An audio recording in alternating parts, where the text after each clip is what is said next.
Hello guys! Welcome to my world. This Richard Mix TV at yan, for today's video ay nagluto ako ng kaldereta na patatas lang ang ating panglahok.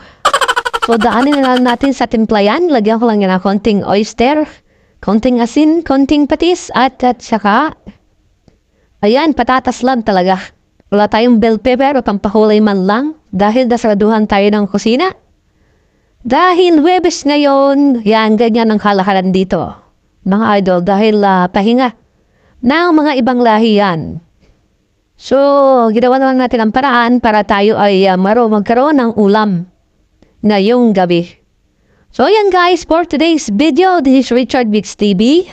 At maraming salamat sa inyong support. At maya-maya lang ay titikman na namin to ni Mrs. itong niluto kong kalderetang patatas lang ang